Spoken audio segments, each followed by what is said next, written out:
I went to Antarctica and saw something I should not have. Alright, fuck it.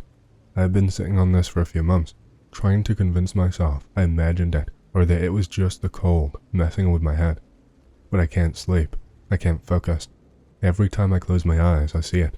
So I'm putting this out there because maybe someone else has seen the same thing. If not, then maybe talking about it will help. Probably not, but I can't keep it inside any longer. This is not a LARP. I was part of a research team sent to Antarctica late last year. Our mission was fairly routine. Geological surveys mostly. We were checking out old expedition sites, places no one had been to in decades. You might think of Antarctica as a vast, empty wasteland of ice and snow, but in reality, it's a graveyard of forgotten expeditions. Buried beneath layers of ice and permafrost are the remnants of past explorers, campsites frozen in time, caches of equipment left behind, even old aircraft entombed in glaciers. Some of these sites had not been touched in over half a century. Our job was to document what remained, compare them with historical records, and take climate samples from the surrounding areas, a mix of history and science. I'm a geologist by training, though by then I had spent years in research, working on field studies in remote locations. I've been to the Arctic, Siberia, northern Canada, plenty of cold weather environments, but Antarctica is different. You hear people talk about how the place gets into your bones, and I always thought that was just romanticized nonsense. It's not. There is something about the sheer scale of the emptiness, the way the ice swallows everything, that makes you feel insignificant. The silence, when the wind is not howling, is absolute. It presses down on you. Our team was stationed at a small research outpost about 50 miles from the Ross Ice Shelf. We had been there for weeks, running surveys and following up on old expedition notes. We worked off a list of coordinates pulled from historical archives, places marked in old logbooks, some well documented, others barely mentioned. One entry caught our attention. A set of coordinates was referenced in a 1930s survey log, but there was no official record of why it had been noted. The entry was faint, almost illegible, just a series of numbers and a single word that might have been anomaly or abnormal. The ink had bled, the paper worn by time. No further notes, no details. We debated whether it was worth checking out. It could have been nothing, a transcription error, a misplaced coordinate, or even just an old surveyor marking a spot for reasons lost to history, but the location itself was curious. Satellite data showed a relatively flat, featureless stretch of ice. No major geological formations, no obvious reason for interest. The weather was worsening, with wind speeds picking up, but we had a short window of relative stability before a major storm rolled in. If we were going to investigate, it had to be now, so we geared up. The team consisted of me, Alvarez, a climatologist, McCarthy, our logistics expert and vehicle tech, and Tina, our field technician. We loaded into the snowcat, double-checked our comms, and set off across the ice. At first, it was nothing unusual. It was just more ice, more rock, more of the same desolate landscape that stretched endlessly in every direction. Antarctica is famous for its emptiness, for the way it tricks the mind into expecting something, anything, only to deliver an unbroken horizon. We kept moving though, pushing through the biting cold, the wind occasionally kicking up swirling gusts of snow that reduced visibility to near zero. The weather was shifting, and we knew we'd have to make a decision soon. It was either turn back or push forward and risk getting caught in deteriorating conditions. The coordinates were only a few hundred meters ahead, and we had already started discussing whether it was worth continuing. We had not found anything unusual yet. No sign of old campsites, no buried equipment, nothing to indicate why this location had been marked nearly a century ago. Maybe it was a mistake, a misrecorded set of coordinates in an old logbook. That sort of thing happened more often than people realize. And then we saw it. At first, it looked like just a break in the ice, a shadow, maybe a trick of the light as the low Antarctic sun skimmed the horizon. But as we got closer, the shape became more defined, a hole, perfectly round. We stopped, staring. In an environment shaped by wind, ice, and time, nothing is perfectly round. Natural formations, even those carved by meltwater or pressure shifts, always have irregularities, jagged edges, collapsed sections, signs of stress and weathering. But this, the walls of the hole were smooth, curving downward in an even slope, vanishing into darkness. There were no cracks, no loose ice or snow drifting down into the depths. It did not look carved, did not look broken. It looked melted, as if something had burned its way straight through the ice. The sight made me instinctually uncomfortable. It wasn't just the unnatural perfection of the shape, it was the stillness. The wind howled across the surface, but inside that hole, there was nothing. No swirling snow, no drifts piling up at the edges, just emptiness. We gathered at the edge, peering down. It was deep, too deep for us to see the bottom with the light that we had. Our headlamps barely penetrated the darkness. It was just swallowed by the darkness immediately. Alvarez muttered that he did not like the look of this. He was the most experienced among us, the one who usually pushed us to be cautious, and he seemed genuinely concerned. He told us that we should take a few samples, make a log of the location, and then leave immediately. McCarthy knelt near the edge, running a gloved hand along the smooth interior wall. He told us that it could not have been made by any ice movement, not one he had ever seen at least. He told us to look at our instruments. We checked. Our GPS had been glitching for the last half hour, but now it was worse, jumping between coordinates, completely unreliable. Our radios too were starting to cut in and out, crackling with static whenever we tried to reach the outpost. The drone that we'd brought, standard procedure for scouting unstable terrain, refused to stabilize its signal. The camera feed flickered, cutting to black every few seconds. Something about this place was interfering with our equipment, and none of us could explain why. That should have been enough to make us turn back. It should have been the moment where we admitted that we were out of our depth, marked the location, and left it for someone else to investigate. But we did not. McCarthy wanted to send the drone in anyway, even if it meant guiding it in blindly and hoping for the best. Tina was already pulling out her sampling kit, scraping some ice from the edges. Alvarez was the only one really pushing for us to leave, but he was not being forceful about it. And me, I told myself it was just curiosity, that I wanted answers. But deep down, I knew it was more than that. There was something about the entrance, something that felt like it was waiting. Despite everything in my gut telling me to turn back, I followed the others inside. The change in temperature was immediate. Not warm, not even close, but different. The skin-numbing cold we were used to was not as fierce. It was still freezing, still well below zero, but it lacked the relentless edge of the wind outside. It felt insulated, protected, like we had stepped into another world, sealed off from the rest of the continent. The air inside was eerily still, with none of the swirling snow or gusts that we had grown used to. Our breathing sounded louder in the enclosed space. Our footsteps were muffled by the ice. I ran a hand along the wall as we moved forward, expecting rough, fractured ice, the kind shaped by thousands of years of pressure and shifting temperatures. But the surface was smooth, almost unnaturally so. Ice should fracture, form jagged edges and sharp ridges over time, but this felt like glass. And then there was the light. It did not behave the way it should. Our headlamps, powerful enough to cut through whiteouts on the surface, barely seemed to reflect off the walls. The beams did not bounce back at us the way that they should have.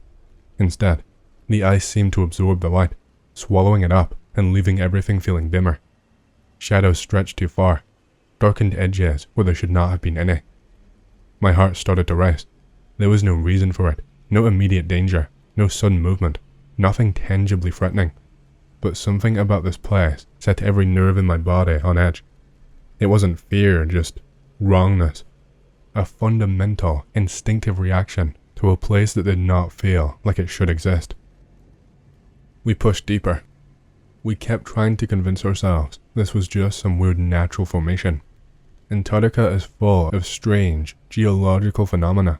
Blue ice fields, ice caves formed by trapped volcanic heat, and subglacial lakes buried beneath miles of ice. Maybe this was one of those. Maybe we were just the first to stumble upon it. And then we saw the markings. At first, I thought they were just cracks, natural fractures in the ice, the kind that form when layers shift and settle. But as I looked closer, I realized they were too deliberate, too structured.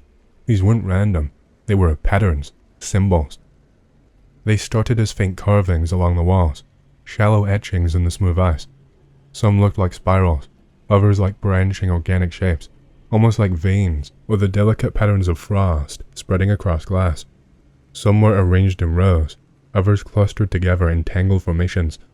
I had seen glyphs before, ancient inscriptions from lost civilizations, carvings in rock and bone, but these did not belong to anything I recognized. Some looked vaguely familiar, almost like crude versions of symbols I had seen in old texts, but others were entirely alien. The deeper we went, the more numerous they became. The walls were covered in them, stretching as far as our lights could reach. Some were shallow and faint, as if worn down by time, while others were deep, freshly cut into the ice. But by what? Who had carved them, and how long ago? That was when I started noticing something else. The symbols were not static. I would glance away, even for a moment, and when I looked back, they were different. I thought I was imagining it at first. The mind plays tricks in the dark, especially in an environment as extreme as this. But then it kept happening. I would focus on one particular marking, memorize its shape, turn my head, and when I looked back, it had changed. The angles were different. The spirals had shifted, stretched. I did not say anything at first. I did not want to sound like I was losing it. But then I caught Alvarez hesitating, staring at the walls, completely confused. I asked if he saw it too, and he hesitated for a second. Then he mumbled something about it being a trick of the light. Then we found the bodies. At first, I thought it was some kind of joke, some messed up prank left behind by another expedition, maybe even a long-forgotten relic from some explorers messing around. But as I stepped closer, as my headlamp flickered across the frozen forms embedded in the ice, I realized this was not a joke, and it wasn't human. They weren't animal either, at least, not anything that should have existed. The shapes were twisted, locked in place beneath the frozen surface. At first glance, they might have passed as human silhouettes, but the longer I stared, the more the wrongness settled in. Their limbs were too long, too thin, with joints where they should not have been any. Some had extra fingers, crooked and curled, as if frozen mid-motion. Others had legs that bent in ways that defied any sense of biology, almost insect-like in their articulation. And the heads. I don't even know if you could call them that. They had skulls, or at least something resembling skulls, but the proportions were wrong. Some were too narrow, others bulbous, asymmetrical. The bones ridged and layered in unnatural patterns. No two were exactly alike. Some had deep-set cavities where eyes might have been, but others had smooth, unbroken surfaces. The mouths, if that's what they were twisted open, frozen mid-expression. They were grotesque. They were impossible. The one thought that would not leave my mind is that they were waiting. They weren't just frozen in place. They weren't just corpses locked in ice. The way that they were positioned, it looked deliberate. They weren't sprawled out like something caught in an avalanche, weren't scattered like victims of an accident. They were arranged, huddled together, bodies twisted toward one another. Some had their arms outstretched, reaching, while others seemed curled inward, like they were hiding from something. And their faces, those awful, hollow faces, were all turned in the same direction. McCarthy was insistent that we needed to go back right now. I tried to argue that we shouldn't just yet, because we didn't even know what they are. That is exactly why we should leave, was all that he shot back. We radioed back to camp, but the static was overwhelming. There was something beneath the static though, a voice, a hum. None of us could make it out, but it felt like something was pressing into my skull. It was so intense, it made my teeth ache, and I could not escape it. The air felt heavier too, thicker somehow, like the pressure in the cave was building up. Then we heard it, a deep, rhythmic vibration. It wasn't quite breathing. It wasn't mechanical, it was just there, surrounding us. The air felt like it was pressing in on us. Every breath felt labored. Moving through the cave felt like moving through water. McCarthy, who was normally the calmest of us all, swore he saw something shifting in the ice ahead. I could not see anything. I turned my headlamp toward it, but the beam barely cut through the darkness. The walls felt closer than before. The markings on the walls were shifting again. Then, the lights flickered. We turned back, but the path was no longer the same. It should have been a straight shot out. It wasn't. The tunnel had twisted. The walls felt like they were closing in. Every time we turned, the passageway seemed different. We were lost.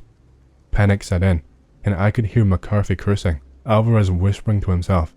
I could not hear my own breathing, but I could feel my heartbeat in my throat, pounding in my ears. Then I saw something I did not see directly. Just a flicker of motion at the edge of my vision. Something shifting in the dim light. Too fast, too fluid. At first, I thought it was just a trick of the headlamps, a shadow cast by one of us as we moved. But then it happened again. A shape, tall, impossibly tall, emerging from the darkness beyond the frozen figures. It didn't walk. It did not move like any human. Its limbs stretched and cold in ways that should not have been possible. It was like they weighed nothing. Not like a person, not like an animal. It was smooth, its form shifting, stretching. Every hair on my body stood on end. Every nerve screamed to run. And then it moved. Not toward us, not away, just shifting. Then I felt a deep, primal gut instinct.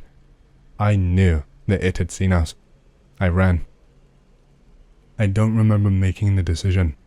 My body moved before my mind caught up, before I could even process what I was doing. 1 second I was standing there, heart pounding, and the next, my legs were carrying me back the way we came. The others were right behind me. I could hear their frantic footsteps, their panicked breathing. No one spoke. No one screamed. Something was following us. The walls felt closer. The tunnel felt longer. Finally, I made it out. I stumbled, nearly collapsing as my body finally registered that we were outside. The others tumbled out with me. The air was sharp and thin, and it burned in my throat, but I did not care. We were finally out. I turned, heart still hammering, expecting to see the entrance behind us, expecting to see something. But there was nothing, just a solid wall of ice. No cave, no markings, no passage leading down into the earth. The entrance we had stepped through, the place we had been, was gone. I ran my hands over the ice, searching for any crack, any indentation, any sign that it had been there at all. But there was nothing. No seam, no disturbance.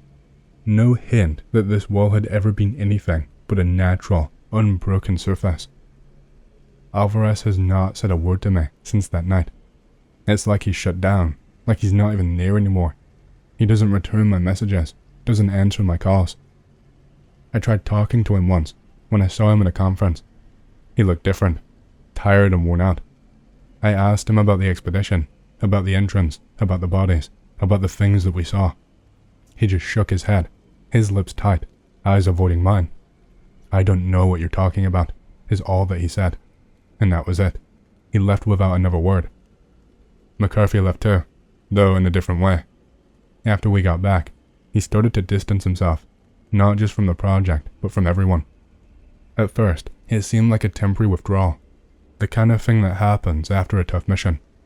But then it stretched on. Weeks, months. His work, his research, it all just fell apart. He left the project abruptly, told the higher-ups he could not handle it anymore. That was the last time I saw him. No explanation, just an email telling me he was done. I tried reaching out to him after the reports were locked down, after everything was labeled inconclusive, but he would not answer. I tried calling him, leaving messages, even sending a few texts, but every time the line would go dead. He wouldn't pick up. I'm not even sure he's still in the country.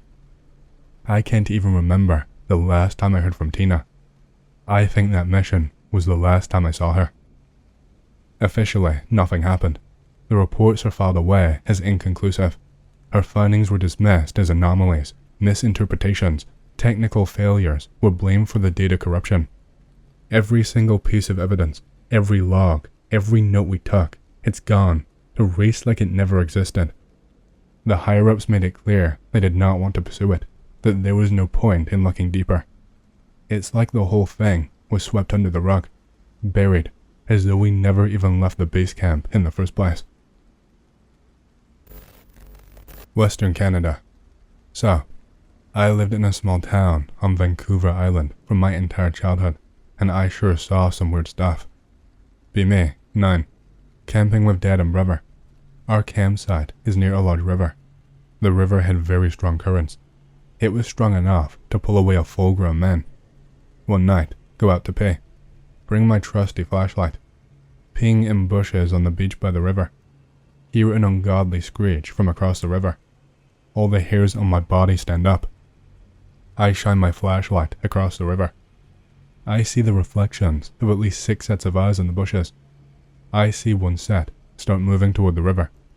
Looked like if a wolf and a gorilla had a child. I start backing up slowly. I felt safe because of the river. But then, this thing started wading through the river toward me. I start running back to my campsite. I hear screaming from these things behind me. I wake up my brother and my dad. I told them what was happening. We leave everything and get into our truck. We see 3 of these things running towards our truck. We floor it and drive away. We come back the next day. Our tent is torn to pieces. Everything is wrecked. Now, I know what a Sasquatch is supposed to look like, and this thing was different. It looked like an at least 7-foot dog man. This is only my first story about witnessing strange things in the forest. Fast forward to when I'm 14. Be me, sneaking out for the first time. At park with girl and her friends. It's around midnight. The park is connected to the forest. Playing truth or dare. Get dared to run naked through the woods. Think I'll seem cool, so I do it. Running for like a minute down a path. It's unusually windy. I'm getting scared because I keep on hearing what sounds like grunting. I turn around because I'm getting scared. Ahead of me on the path, I see someone walk out from the trees. It's some old native guy. He starts screaming at me to come over to him. I try hiding in the bushes. As I'm hiding, he grabbed onto my wrist. His eyes are a milky white, like he's blind. He starts trying to talk to me in the native language. He seems terrified. He lets go and starts pointing towards the park, so I run. I put my clothes back on. I walk out to see my friends hiding underneath a picnic table. Apparently, a very large bird flew into the playground and started screeching at them while I was gone. Fast forward to when I'm 15. In class about First Nations people. Just trying to get an easy English credit. Hear a story about blind old man who can control animals. He would stop evil creatures from coming into villages. He would also scare children away from going into the woods at night. So, there was something out there in those woods with me. So, Washington State has the highest instance of Bigfoot sightings in the world, specifically Pierce County, so it doesn't surprise me that most likely Canada is a pretty close second. Honestly, it probably has less sightings because of the sparse population in a lot of Canada. I don't know, I believe you. I've had my own experiences with it as well. Mount Eleanor for one, and also at Lake Ozette. On the boardwalk in the middle of the night, we heard crunching in the bushes, but didn't really think anything of it. There was a spot on the boardwalk that had a tree that had fallen on it, and you had to duck down and squeeze through the branches to get across. There's 3 of us, and my friend goes first, me second. Then my third friend goes, and we are holding the flashlight for him because he is also holding a skimboard, along with carrying a backpack/camping supplies. As he's like halfway squeezed through with all of this shit, we hear a huge grunt that sounds like a large creature going "hoo" in a very loud, deep voice. I immediately start running and run into the backpack of my friend, prompting him to start running as well. My friend in the back was now through the tree and running as well. We run for a good distance, then slow down, because running while carrying all of that junk is horrible. We get to the beach, and it's still the middle of the night, and sit and rest for a minute before finding the campsite. I say, what the hell was that sound? You guys all heard that, right? Skimboard friend says, yeah man, I think that was Sasquatch. Friend from the front of the group says, I don't know what you're talking about, and refused to talk about it further. Sure, because not once did he ever question why we ran for such a length. Sorry if my green text is fucked up, I suck. Last one from my hometown. Be me, 16, camping with friends in an old hunting cabin, connected to some logging roads about a 45-minute walk from town. We are all smoking and drinking. Me and my girlfriend sneak away to go fuck in the woods. We're not even a minute away from the cabin. We hear the classic Sasquatch call. Drunk me had a genius idea. I start screaming back at it. Its screams start to sound closer and closer. My girlfriend is running back to the cabin. Through the bushes and the trees, I see it approaching me, screaming, and I just scream, "Fuck you, Bigfoot, come get some." I toss my beer bottle at the thing. It stepped back in surprise. I heard a shout behind me. I see a horde of drunken teenagers running towards the Sasquatch. It turns around and runs. We all start screaming and chasing it. We got to a dry riverbed. It stops and turns around. We hear like barking from all around us. We were surrounded by them. This one guy released the loudest battle cry he could muster, and with the force of God, threw a vodka bottle at the Sasquatch. It smashed against the head of the one we were chasing. We turn around and run all the way back into town. When we got back to school the next week, no one believed us. I got more stories, but none from my hometown. I think I've told this one on here before, but here is the Mount Eleanor story. Hiked to Mount Eleanor with a group of 6 people. Reached the summit as a group, hang out for a bit, and talk to random strangers up there. I'm a bit afraid of heights, so the experience is somewhat uncomfortable for me, and I get bored of it quickly. It's beautiful, but it makes my hands shake, and I start sweating every time I look down. One of my friends is done too. We decide to head down together while the rest of the group is gonna follow down later. We took 2 cars, so it worked out. Heading down, we get to an area just past the fog. Somehow head down an area that isn't the path, and make it about 100 feet off the trail. This area of the mountain is large dirt hills, with areas of heavy tree cover off to the side. Realize we are off trail, so find the trail back, and start hearing what sounds like a woman's voice yelling "help me." Sounds like it's coming from the forested area to the right, and we consider trying to find the source, but before we can do that, the sound kind of morphs, and you can't really tell what it is anymore. We both get a pretty sinister feeling from this, so we just continue down the trail. The voice seems to kind of follow behind us, but we never see the source once. Get to an area that the path is just really large boulders that you have to jump down across. The voice/sound has evolved into an almost ape-like squawk, and I am moving as quickly as possible. At some point, my friend pulls out a hunting knife, which is a pretty stupid thing to do while running down boulders, but I guess he was just as nervous as I was, and we had made pretty good distance while being followed by whatever it was. The sound stops relatively soon, after like right about the time we made it to the bottom of the boulders and meet the switchbacks in the trees. We cross paths with what I'm assuming was a Boy Scout group. They weren't dressed like Boy Scouts, so I don't know. I'm back with another story. Be me, 19, studying for biology degree, living in the forest on Haida Gwaii. Remote island you can only get to by plane. Living in trailer and forest. I had no signal from my TV, so I just watched Corner Gas on DVD. Around 1 in the morning, I start hearing tree knocks outside.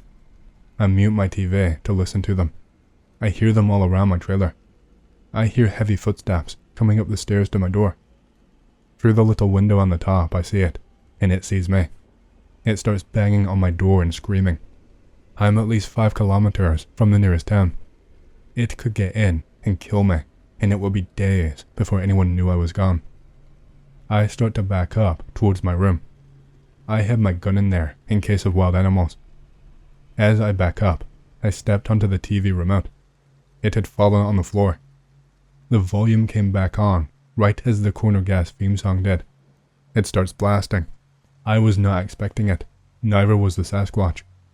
I hear a surprised grunt and the sound of wood breaking. I run and grab my gun. I open up my front door. I see it laying at the bottom of my broken stairs. I've never seen one so close before.